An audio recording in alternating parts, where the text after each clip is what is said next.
Depuis le 30 novembre, tous les bars de France ont baissé le rideau, plongés dans l'incertitude d'une réouverture prochaine et soumis à l'avancée de la crise sanitaire en France. Inquiétude, colère et difficultés économiques, les gérants sont souvent en plein désarroi. Pour en parler avec nous, je reçois aujourd'hui Rémi Calmont, directeur du Snake & Co. Bonjour et bienvenue sur Sensation. Bonjour, merci de m'accueillir. Alors avant de parler des conséquences du confinement sur les bars, on va parler de votre association. Qu'est-ce que le Snake & Co et quelles sont vos missions ? Le Snake & Co, c'est un syndicat professionnel qui accueille parmi ses adhérents des exploitants d'établissements recevant du public. Ce sont majoritairement des bars, des restaurants, des discothèques, des saunas, voire d'autres commerces, mais principalement ceux-là que je viens de vous mentionner. Et comme n'importe quel autre syndicat professionnel, la mission du Snake & Co, à disposition de ses adhérents, c'est de les informer, de les conseiller, de les renseigner et de les accompagner dans le cadre de l'exploitation de leur établissement, de leur entreprise, ce qui, en ces périodes troublées, est un bien tout à fait nécessaire pour chacun d'entre eux. Alors comme vous venez de le dire, Snake & Co soutient et accompagne les établissements et commerces recevant du public, comme les bars, les chambres d'hôtes, les discothèques ou encore les saunas. Et justement, comment toutes ces structures ont réagi à l'annonce d'un second confinement ?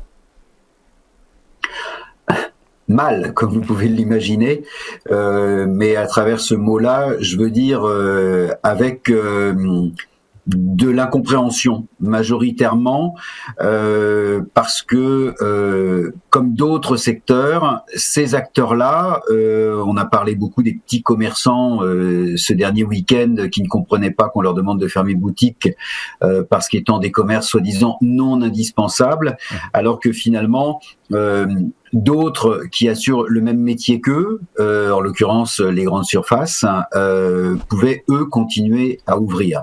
Alors il n'y a pas de système de remplacement lorsque l'on est un bar, un restaurant ou un sauna, mais par contre l'incompréhension, elle vient du fait que la stratégie dans son ensemble du gouvernement n'est pas claire, n'est pas cohérente, parce qu'on ferme les bars, les restaurants et les discothèques n'ont pas rouvert depuis la mi-mars dernier, mais à côté de cela, on laisse ouvrir toujours les réseaux de transport en commun, dans lesquels il y a une plus grosse proximité que dans n'importe lequel de ces établissements. Et puis là où vous avez des établissements recevant du public qui sont fermés, dans lesquels il pourrait y avoir à minima un encadrement de la clientèle, eh bien il y a un report d'activité qui se fait de ce qu'aurait été cette clientèle dans ces établissements, qui se fait sur la voie publique, qui se fait dans des soirées privées, dans des appartements, dans des villas ou en des locations de plateformes style Airbnb, et que c'est ça qui suscite l'incompréhension de la part des professionnels. Il y a un manque de confiance dans cette profession que nous dénonçons par rapport aux décisions du gouvernement. Vous vous sentez parfois un petit peu mis de côté finalement dans les décisions du gouvernement ? Mis de côté, si vous voulez, le problème c'est que là, on n'est pas sur de la négociation par rapport à des montants financiers, on n'est pas sur de la négociation par rapport à des acquis sociaux, on est sur de la négociation par rapport à un sujet qui est sanitaire. Or, en l'occurrence, le principe de précaution sanitaire, une fois que vous avez brandi cette pancarte, il n'y a pratiquement plus de négociation possible. On vous dit non mais là vous ne pouvez pas, comment pouvez-vous, c'est sérieux, c'est sanitaire, il y a des vies qui sont en jeu, donc négociation il y a, mais en même temps, on a l'impression qu'au moment où on arrive à la table de négociation, les décisions sont pratiquement déjà prises.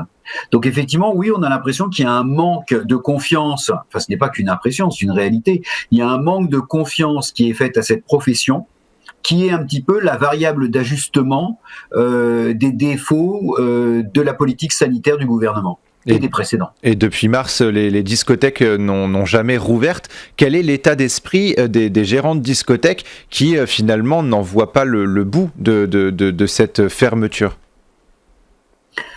L'état d'esprit, c'est de l'incompréhension, c'est de la colère, mais en même temps, c'est quelque part aussi de la résignation, parce que on se rend compte que toutes les tentatives que nous avons pu proposer au gouvernement sont systématiquement refusées. C'est-à-dire qu'on a l'impression que quelque part, il y a un point d'honneur à dire non.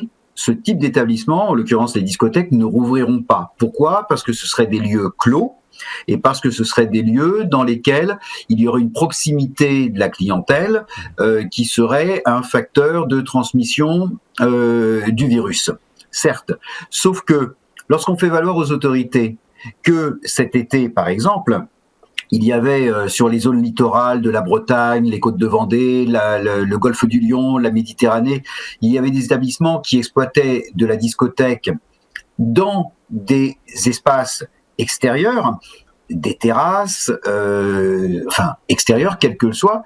On a refusé quand même à ce que ces établissements ouvrent, ne serait-ce qu'en extérieur. Au titre du précédent gouvernement, nous avons un moment présenté, c'était à la fin du mois de juin, avant le remaniement, nous avons présenté un protocole sanitaire renforcé qui visait à transformer les établissements de type discothèque dans leurs locaux, à les transformer en bars de nuit. On condamnait les pistes de danse ou alors on les aménageait avec du mobilier et on accueillait quand même la clientèle avec des groupes restreints. Comme lorsqu'on arrive au restaurant, une table de 10 à l'époque, c'était le maximum, maintenant c'est devenu 6. On accueillait un groupe de 10 jeunes qui arrivaient ensemble pour passer la soirée dans la discothèque. On les cantonnait, entre guillemets, dans un espace, comme un espèce de carré VIP, avec une table, des banquettes, ou alors un manche debout et des tabourets. On leur interdisait la danse et on leur proposait de rester à passer la soirée dans un lieu ambiancé, animé, mais en restant entre eux. On nous a refusé ce protocole sanitaire renforcé que proposaient les exploitants de clubs. Pourquoi pas en s'adaptant même aux horaires des bars de nuit, c'est-à-dire que faire en sorte que ces lieux qui d'habitude exploitent des discothèques qui ouvrent entre 23h et 7h du matin, ouvrent, pourquoi pas, plus tôt, à partir de 20h, et ferment à 2h, 3h, selon les horaires en vigueur dans le département dans lequel ils se trouvent. On nous l'a refusé. C'est-à-dire qu'on nous refuse tout systématiquement. Il y a une stigmatisation à partir du moment où c'est fréquenté majoritairement par des jeunes, où c'est un lieu clos, et à partir du moment où il y a de la danse, c'est interdit, on ne sait de rien. Sauf que ces jeunes qui ne viennent pas dans nos lieux dans lesquels il y a un minimum d'encadrement, et il y aurait eu un encadrement par rapport au protocole sanitaire renforcé Covid, eh bien quand ils ne peuvent pas venir en discothèque, qu'est-ce qu'ils font ?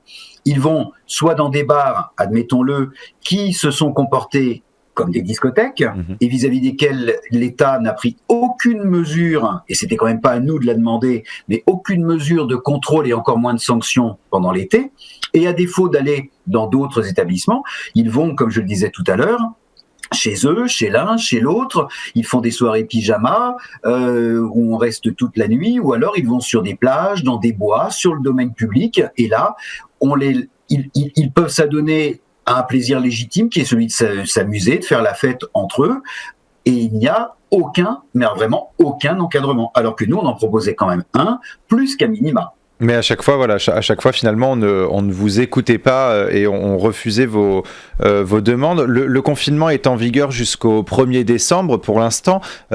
Si l'avancée du coronavirus en France le permet, on sera déconfiné à partir du 1er décembre. Mais en partant du principe que le déconfinement sera possible à cette date, est-ce que les bars pourront rouvrir directement, les saunas, les discothèques, on ne va pas en parler pour l'instant, puisque justement, on ne sait même pas si eux pourront rouvrir en même temps que les bars et les restaurants finalement.